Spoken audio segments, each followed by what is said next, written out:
All right, we will get started.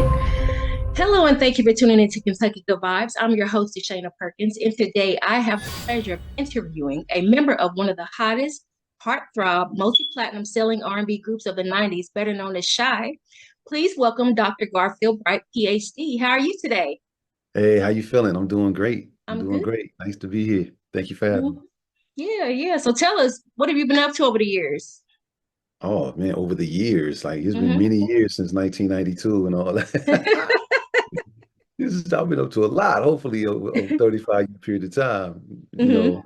Just going through life, I've done a lot of things. Some of the highlights, I got my master's in African American Hmm. studies and went on to become a PhD in educational policy studies, not an Hmm. honorary degree, but I went through school and did a dissertation and got a degree, got a doctorate degree. So I'm Dr. Bright. And Shy, we've been on the road since back then, never stopped, always doing tours and doing shows.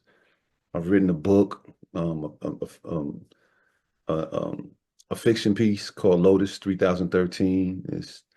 I won't go into too much detail, but it takes place in the year 3013, where hip hop is believed at that time period to be a white cultural product, like it was Hmm. invented by white people.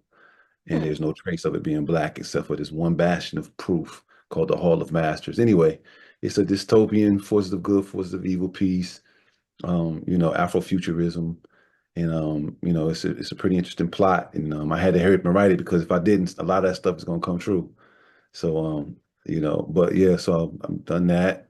I'm working on as we speak. I don't know, a lot of people in my age group will remember things something called Schoolhouse Rock. Hmm. And what I'm doing is, because I was kind of like not understanding why that went off the air like that. I learned so much as a shorty, taking that in between the cartoons I was watching. It was like the commercials between the car, and it taught me so much. And I'm wondering why they take that off. Like that was doing kids really some good. So I decided to do like a 2.0 version of it. And I've been in the lab recording tough, not only some stuff for my solo project that I'm about to come out with, but some stuff for that project. I call it the PrEP project. It's perfectly relatable educational products, PrEP, and the PrEP project. So I'm going to create it, get it animated, the little animated character that's going to be walking through, and everything is going to be me, Dr. Bright, Dr. B actually, and it's going, the language arts, nouns, verbs, adjectives, adverbs, pronouns, of course, and then some Hmm. civics concepts, the three branches of government, etc. And math, a little like PEMDA and stuff like that, and math, little formulas. I'll have a lot of that animated with my little stank on it with some singing and some rhymes and different like that, things like that to make it relatable. A couple Hmm. of little tracks up under it where you can bob your head but learn these concepts so you won't get bored with them, and teachers can use them as teacher materials and stuff. It'll be on YouTube coming soon, hopefully by my birthday in October. But just a dibbling dabbling between my academic self, my Dr. Bright self, and my Garfield from Shy self. It's just basically what I've been doing. Just trying to find ways to explore those two aspects of me and help hopefully contribute to the culture and the masses. Sounds like Yeah. a man of many hats. Yeah, just a couple. Okay, so can you introduce yourself, like to those that don't know who you are and really didn't know who Shy was because they're like new generation? Hmm. Well, in the 90s, people often talk about the golden era of, R&B when it was all the groups out and stuff like that, which ran parallel with the golden era of hip hop too at the same time, to be honest with you. The 90s, late 80s, in the 90s, hip hop was kind of like bringing itself into existence. It was a burgeoning movement, just like R&B world was. And I happen to be one of the groups or part of one of the groups that came out and made some noise called Hmm. Shy. And a lot of people, resonated with a few of our songs. We had about three top 10 hits on Billboard, namely If I Were Falling in Love, Comforter, and Baby I'm Yours. And we had some other songs that people would remember that were, not as big as those, but like songs that came along, like Beverly Hills Cop 3, Eddie Murphy movie. We had a song called This Is a Place Where You Belong. And then some of the people who liked our albums, if their mom was playing them while y'all was cleaning up, you would have heard Together Forever and, different songs, But Shy was one of those harmony groups that came out in the 90s, along with like the Jodeci's and the Boys and Men and the Silks and the H-Towns and the SWVs and Jades and Portrait and H-Town themselves, and like a few others that I'm probably missing. Up the 112s and the Drew Hills and the Jagged Edges and all of those, the UNV, all those 90s types groups, Cut Close, shoot, all those Changing Faces, all the Yeah. groups, all the groups. Hmm. I'm missing Yeah, Riff, my balance was Jodeci and Shy. Yard, Troop, just it was so many dope groups out, and all of them had their own signature sound, and we just happened to be one of those groups. Hmm. A lot of the shorties might know If I Ever Fall in Love because so many people kind of remade it in their own. Like Jeremiah redid it in one of his songs. I think it was a song that there's no we without you and I. Then he had like ooh da doo doo doo doo. That's our Hmm. song. It was part of there. I remember Master P's son, back in the day, used a piece of it. So many rappers use it. I did a song with Big Crit. A lot of people might know the rapper Big Crit. I did a joint with him not too long ago, maybe a couple of years ago, where I respun it a little bit. He wrote like a reversion. I sung that with him, and it's called you know, uh, for that drop. Dang, it was a dang. I can't think of the actual name of the joint because he had Hmm. like six of them in those songs. He got six versions. There's one song that he put out every year. But I did some with him. A song got remade so many different times. Jason Derulo redid it with Pentatonic. But If I Ever Fall in Love, if you go to Vivo for the youngest out there, you'll see it. You'll see me up there in the video. We got like 100 million views or whatever. And just a nice part of the legacy of the 90s. We were just one of the groups that were dope, just like a lot of the other groups. You know what I mean? So go Yeah, it's check some funny with the new generation. They'll remake a song and platinum. We all went platinum. Pretty much everybody I named went platinum. You can see hmm. platinum albums back there. We won an Image Award as best new artist in '92. Toured the world. We're considered one of the classic groups in the R&B pantheon. That's Shy, Okay. SHAI. Yeah, the new generation, you be in the car with your kids or whatever, and then they'll remake a song, somebody their age and make a song. And then you start singing this song, they're like, how you know that song? I'm like, this song has been made a long time ago. Mhm. There That's was for plenty sure. of songs that done threw me off. That's for I be sure. driving, I'm like, that ain't the song I grew up to. Yep. A lot of remakes, but definitely it'd be nice if some of the youngest kind of would know the origin of some of this stuff. But there could be a mixed in with the history classes, especially some subsection of Black history can focus on, like the cultural products of that time to ease them in through the historical window before they get to the historical stuff like the stock market crash of the 20s and the roaring. They can introduce. I had a concept where because I taught history, and I had designed a course for college where Mhm. kids would go in through these different time periods, but they would come into those time periods first through the cultural aspects. Like, what were the popular dances out at that time? What were the popular songs? What was the music like at that time? What was the styles like at that time for dressing? And then from Mhm. there, we would go into the more hardcore content of whatever the political schema was or whatever the main point of the lesson would be in terms of like the history. What event would we be covering? Like if you wanted to look at like the stock market crash or the Dust Bowl or certain things like that. Even all the way back into the Constitution days, there was still some dances popping off back then. There was still music happening back. What was the music of that day? And I figured that through that kind of design, that kids might not be so bored about history class if they came into it through, the mainstream aspects of that time as the thing that brought them into that time period, like the songs, the dances, the clothing, what was some of the customs, how did they Mhm. say what's up back then? Like little things that Yeah. would and then go into the hardcore part. They might still be hanging on to last through the hardcore part and then take it in because they got a context. So, Mhm. I always think that the cultural aspect is pretty cool. Like, what was, through the arts. If you come into that time period through the arts, you might keep the kids a little longer. So, Yeah. yeah. And was that in college? Did you teach college or did you teach I high taught school? college and high school. Okay, cool. Yeah, I'm Dr. Bright. I got a PhD, so I got Hmm. the latitude to go up to the highest levels and teach, and but I prefer, to be honest, my favorite, population to teach is like urban kids from alternative school settings, like, kids about to go to juvie.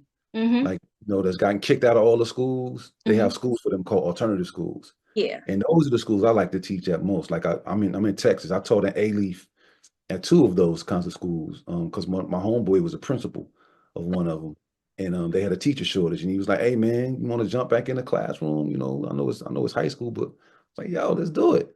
And so I jumped back in, and I was teaching a school called Crossroads, and I Mm-hmm. taught at a school called ALC. So everybody from Houston that might be watching this, they'll know what I'm talking about, an A-Leaf. But those kids are kids I like to deal with. A lot of them get thrown away, but a lot of them are brilliant, Oh and yeah. then they just need somebody to tap into their brilliance and to show them that somebody really does give a damn. And then have some cool little teaching style. Like I have my own way of teaching. I create engagement in my teaching style, and that keeps the class from being boring. I do a lot of different things that aren't like typical things and content.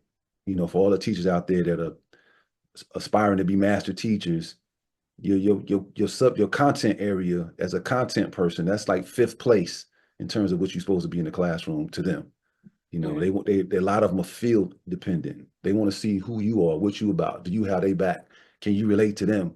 It's about you and them first. The Yeah. vibe. What's up with you? Are you corny? Like who are you? And then from there, they gain a little trust. They gain a little, why should I give a F type of Mm-hmm. dynamic. And if you can get them to give a F about, you know, what you are, if you can create that, then, then they might be down for the subject matter part of it. But that's like third, fifth, fourth, fifth place. You got to touch them when they come through the threshold. Give them a pound. You know what Yeah. I'm saying? Do some dap. You know what I mean? Like make it personal. Don't make it like you and them. Mm-hmm. If you got the latitude, put your desk in a circle if it ain't too many kids in the classroom. Create that equanimity where there's no front and back. It's everybody's in that round. It's like we right here, everybody looking at each. Like if you can play some instrumental beats in your class. Don't have them loud the way they're competing with your voice, but have them locked down low. So at least while we listening to each other talk about concepts, we can bob our heads a little bit as we taking them in. Have some cool little smells in there. You can't burn incense, but you can get a plug in or two, make the room smell good. And you know what I mean? And integrate little things in there, come up with some. I had this thing called TCQs, thinking cap questions. And all my graffiti artists, I'm like, yo, who are my graffiti artists in? Who got tagging skills? What's up? What's up? What's up? And everybody Mm-hmm. who usually get in trouble for that, they in there. So they raising their hand. I'm like, yo, come here, man. I need and you to draw me on my whiteboard with these dry erase markers. I need y'all to draw me a hat to the back and put TCQ. And I'll tell y'all what's up with that later.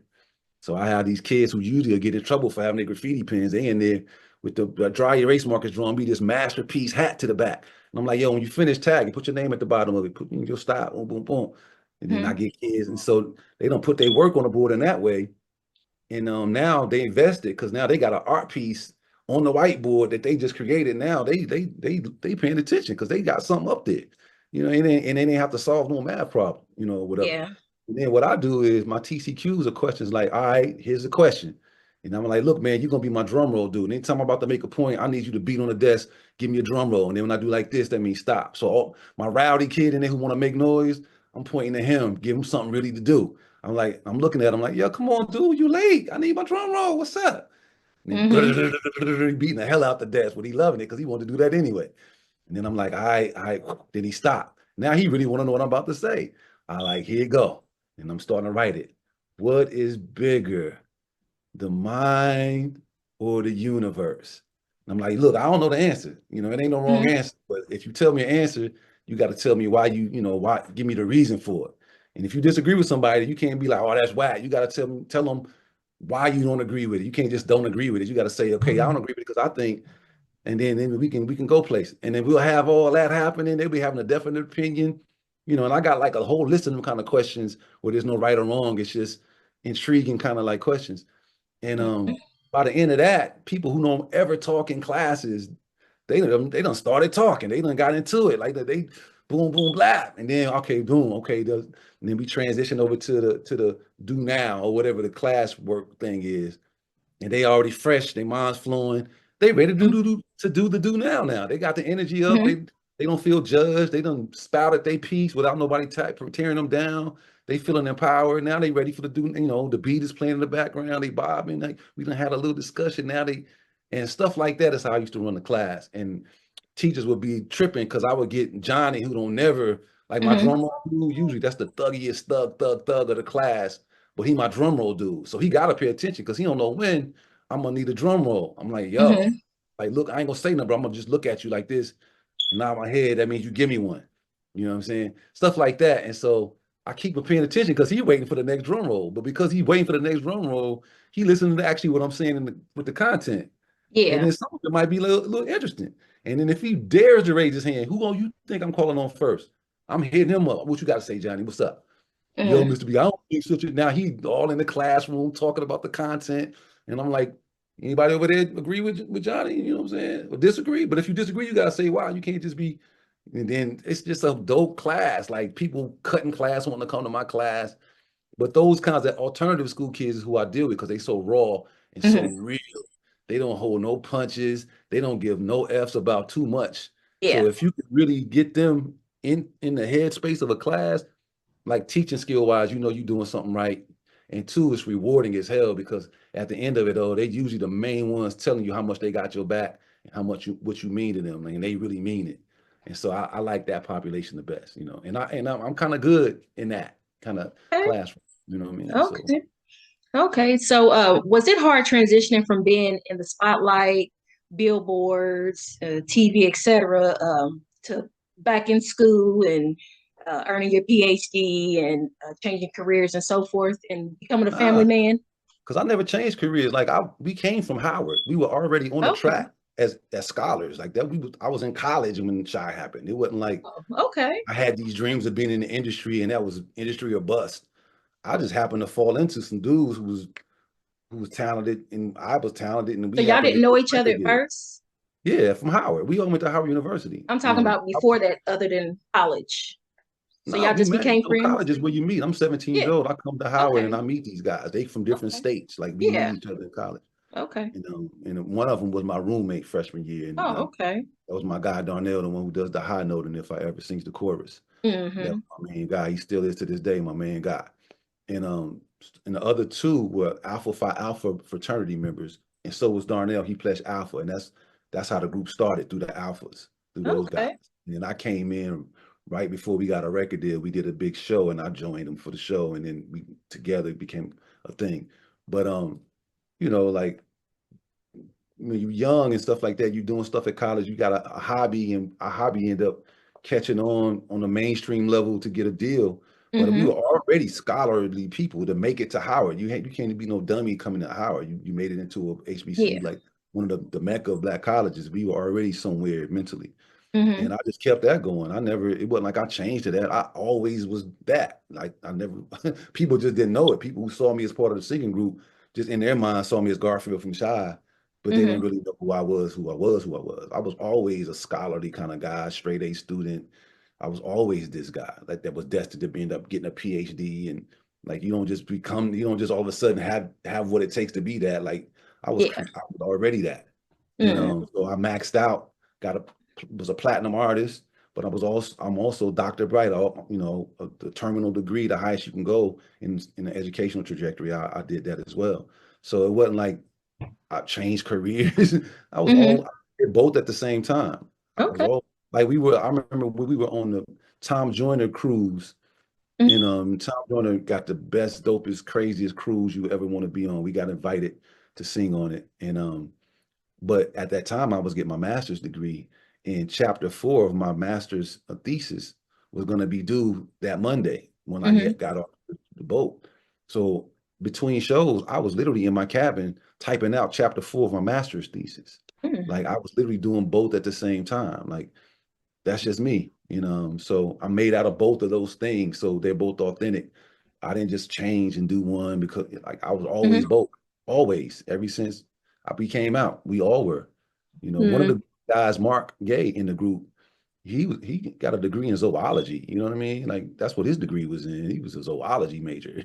Like, Mm-hmm. you know, Carl, who wrote If I Ever, was an English major, and Darnell was music education major and stuff like Mm-hmm. that. And I was political science slash history. I worked on Capitol Hill for the Senate Judiciary Committee. I was a intern. I worked for Congressman Ronnie Flippo, Senator Howard Heflin. Like I was steeped in politics and political scene. I ran for Howard University student body president, while I was there. I was a liberal arts student council vice president. We had a big, huge budget, like $50,000 budget. And Mm. I the vice presidency slot, we had to have debates and people got to vote for, it wasn't just a popularity. You had to show and prove. Like I was made out of something other than shy, Yeah. but this is one of the things that I did and Hmm. other things that I had the metal to be able to do as well and all that. So it was, it wasn't an either or, it was a both and situation for me.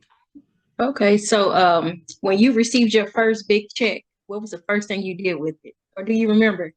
I remember I bought a bucket of Popeye's chicken because That was as a still college around student, I then? was hungry I mean, as hell all the they had time. Popeyes then? When I was at Howard, I was so hungry all the yo, I just always wanted to just splurge. But you go to the cafeteria, you may be on the meal plan and can get your little food, which they have Hmm. some decent food every once in a while there. But I just always just fancy myself going into Adams Morgan and just buying just a whole bunch of food for myself. And I never had the money to do that. So as soon as I got the first little check, I went and bought me two for myself, two huge. Back then, I still ate chicken. I went and bought me two huge buckets of Popeye's chicken, all for me. Hmm. Ugh, good grief. You know what I'm saying? I ate it all too, all of it. You know what I mean? But now I'm a vegan. I've been a vegan for like 13, something like that, Okay. 14 I didn't know years. Popeye's been around that long. Oh, Popeye's been around Well, shit. not here, but in Kentucky, we got Kentucky Fried Oh, Chicken. Popeyes came out of New Orleans and they've been a major chain. Popeye's been around since maybe like I was like 13, 12, 11, 10 years old. But and I'm 55 now. But Okay. yeah, but I got the chicken. Well, I was about to say something. Um, dang, I forgot what I was about to say. But yeah, that's what I You did. said you ate all your chicken. I did, but it was something else I was about to put on that for perspective, but I can't remember it. But yeah, that's what I did. I got me some food and I just went ham on that food, no pun intended. You know what I'm saying? Hmm. I was talking about vegan. I stopped eating beef and pork when I was Okay. 17. So at that time, Mm. even when I got that chicken, I wasn't eating beef or pork way back when I was 17. And when Okay. Shy got a deal, I was like 20, 21, 21 years old. And and then I'm 55 now. When I was about 40, that's when I stopped eating meat. So 42 maybe, something like that. I Hmm. stopped eating just blood-based foods, period. I just, went plant-based. So yeah, that's what it is So, for me. so, what would you say is different about the music industry from the time you started up until now? Well, one of the biggest elephants in the room is there are no groups anymore. The whole group thing just got phased out. That's an over with concept, which I don't understand. Like that was a dope. Groups are dope. You know what I mean? Mhm. Bring the groups back. You know what I mean? There's no reason why they ain't shouldn't be out there. I think a lot of the times the record labels, dealing with multiple personalities and the propensity for groups to break up and affecting their bottom line. They want to have like one artist that they can put all the money or make Mhm. money off of, put it that way, with the 360 deals and stuff like that. But it's easier to manage one artist in the bodyguards and stuff like than to have 4 or 5 members of a group, all with different personalities and all like that. I think the label just want to just push away from that. But and there's probably a lot of other reasons too, but one of the main reasons I could see is that. And because of that, and because of other things, the music is different. Like they cut a lot of the music programs out of high schools and stuff like that. Like Mhm. the funding getting there. So a lot of the kids coming up now, compared to back when I was coming up with Shy and stuff like that, a lot of the youngins, understood music theory. They really could read music. A lot of them, had music, even if they weren't in a marching band or anything, they had music class in school and they learned the notes and how to like had a fundamental grasp or understanding the musicality itself, music Mhm. history and all that kind of stuff. So that's so missing now. And kids who are just have a gravity that are gravitating towards music, they don't have the fundamentals down, but they got a computer with a program, and they can they can put some stuff together musically in that way with some loops, and then they got the vocoder with the auto tune. They can sing what they're hearing in their head. They don't need, and they can mix it in a way. And if they come with something catchy for a hook, it could catch on if the beat is banging enough. And not to take anything away from people like SZA and her and the quality, like SZA's pen is amazing. Like she's Mhm. bananas with it. Like, And like Doja Cat is dope to me. Like, it's some dope artists, to me out there, that just living in this time. But it's some dope. I love Jasmine Sullivan's voice to death. I don't care who, Mm-hmm. like, I don't care where that's happening. She's one of my Yeah. favorites to death. Like, I love her. You know what I'm saying? But it's a lot of good artists though. Like that's my point. To younger, like I love Jeremiah. Like I love his songs. Like that song "We" and maybe we could be on chill. Like I Mm-hmm. love those joints. Like that's some Shy would have probably did "We." There's no we without you and I. And "we" is like Mm-hmm. French for yes, and Yeah. but "we" is like the double meaning. That's some Let clever. me hear you hit a note. Let me hear you hit a note. I already did. I was like, You "There's gotta no do it we again. without you and I." Oh yeah, all that shit he be doing. But I love that. Like that's like one of my Mm-hmm. favorite like Mm-hmm. songs. Like I put that on and jam to it. I ain't even never met young brother. And there's a lot of artists out there that are talented that might not that might have been dope in groups. If groups had to come out. Like think about Neo used to be in a group before he went on his own. They got booed at the Apollo or something like that. Mm-hmm. But he still was Neo and ain't there's not too many people's pen who is as incredible as Neo's pen. I met Neo in the elevator. We had a show together, like one of them shows where it was like 30 artists doing a show, like a 2 day thing. Mm-hmm. We was both getting on the elevator, and he got on, he did like that, and I was like, oh wow, thank you, brother, for the respect. But I gave it back to him, like you can literally write for anybody in the industry, man. Like before he even came out, he did a song for Mario.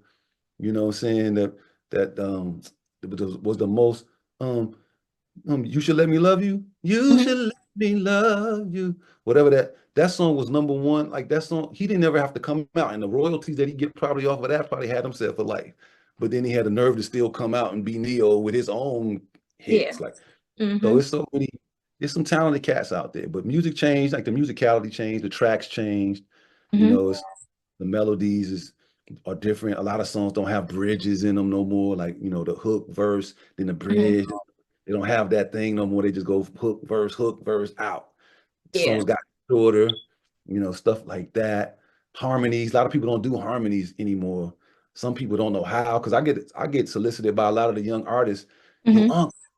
yo, like hook me up, like show me how to do some harmonies that, they can take the little vocoder machine, it'll give you harmonies, but in Mm-hmm. terms of creating the harmony part, they don't know how to, a lot of them don't know how to do that.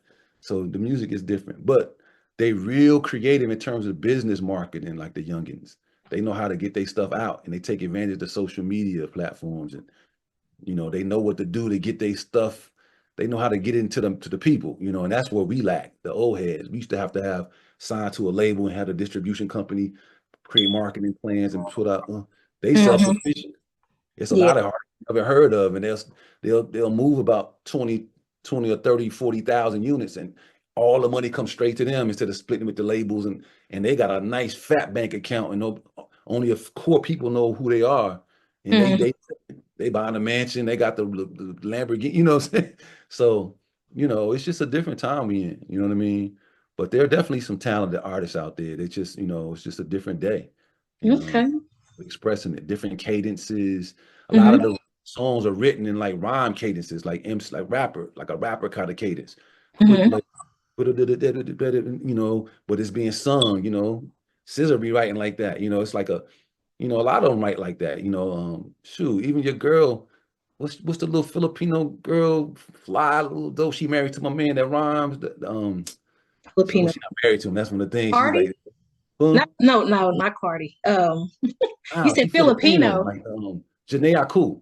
Oh yeah, yeah, yeah, yeah. Like She's her beautiful. writing style, she's Mm-hmm. crazy. Her arrangements, like incredible, and the way she be flipping, and she write like a rapper, but with Mm-hmm. beautiful melodies and arrangements. And she put harmonies in her stuff.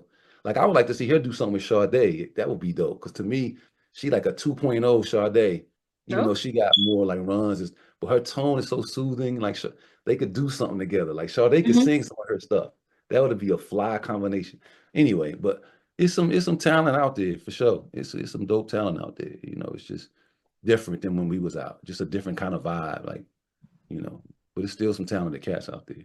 Okay. So outside of music and being an educator, what are some of your favorite hobbies and interests? Well, anything that's creative, I'm a creator. Like Mm-hmm. I love anything that deals with writing. Like I told you, I wrote a book. So that Mm-hmm. type of writing, expository writing, writings of songs. I'm writing jingles for this educational project. I'm Mm-hmm. a talented writer. God gave me a definite gift when it comes to express myself through the pen. That's why I can appreciate it when I see different people with their pen work, like a Neo and the SZA and the Janae Cool and a few others that Mm-hmm. are out there with ill pens. Love it when I see that. But writing is one, of course, I just like to record various things just for the fun of it. Even if I wasn't making money off of it, I Mm-hmm. enjoy it. Like I love that. But I like putting together educational pieces. I got a show on YouTube called Curiosity Collage where I've assembled a hodgepodge of subject matter that answers questions that you might have had when you were a kid that no adult could answer. And so, I like to be conceptual and put concept stuff together that's interesting, finding a niche in that way. But I read a lot. I'm a researcher. I'm Dr. Bright, so I'm used to coming Mm-hmm. from the research angle. That's just my automatic default. And I love books. I love knowledge gain. I like interrogating why the hell are we here on this plane? What is this? Like, Mm-hmm. what are people really like? The questions that people seem to just not ask and float through life. I ask those questions, really trying to find these answers. Like, what is this that we living in? Like this thing that seems to have no beginning and no ending. Mm-hmm. Like, what the is some so-called floating in space? Like, what the hell is this? What is this thing called reality that we living through? The hell? Like, what is it? So I find myself trying to figure out what this is all the time. Mystery me, trying to unravel it. That's a hobby of mine, thinking in those ways. Thinking, just being critically aware. That's a hobby, and trying to figure out the why. One of Mm-hmm. the dopest names I ever heard was a rap group called De La Soul back in the day. And the dude Pasta News, he used to one of his handles was Wonder Why. He was like, because Wonder Why is here to save the day. Like I was like, yo, that's the dopest name, Wonder Why. That's crazy. You know what I'm saying? So I in my own mind, I'm Wonder Why too. I will never say it because that's really him. He that. Mm-hmm. But for me and my own person, I'm Wonder Why too. Double dub. Dub dubs, right? Wonder why. But yeah, my hobbies are thinking deeply. Like Karis once said, I'm a philosopher. I think very deeply. Like I really enjoy interrogating and trying to figure things out that are, where there's more that more that meets the eye. Like it's always an understanding underneath things of why and what. And I on this while I'm alive in this skin, I want to figure out enough as much of the mysteries of what this is, as possible, so yeah, like, you got a dream state, you got an awake state. Which one of those is actually the real you? Like, and what are you other than a collection of experiences to call yourself a you? Yeah. What you know yourself to be is just a collection of experiences that you've had that sit there with you that you can kind of call on. Like, yo, that's not me. Be able to say that is only because you can like rewind through all your experiences and say what you have and have not done, haven't had the Mm-hmm. propensity, but it can change. You can change. All that could be stripped down. Who are you actually? So I'm like, things like that. I want to know. I want to know, and I'm not satisfied with just going through the motions and just floating through this time and space and not knowing deeper understandings of what is. Because I know there's more there to what this human thing can do and what it is. So yeah, that's my hobby, thinking like those kinds of thoughts. So, is there anything else that you would like to add before we wrap up your interview? You can find me at the Garfield Bright Experience. If you want to check me out, on Instagram and Facebook. Shy, you can find us at Shy 90s official, and 90s is like the number 90 with a little S. Shy 90s official on Instagram, and on Facebook is Shyroglyphics, like SHAI Shy, and then Roglyphics, ROGLYPHICS, like hieroglyphics, like Shyroglyphics. That's on Facebook. And for booking information, that's where you can go to Shy 90's official. Check that out. Or just come straight to me. And just for new artists out there, anybody that's doing it, you can be the dopest marketing genius out there, but you got to make sure that the music is quality and it's dope, because it always comes back down to that. Like, do people F what you putting out? Do they like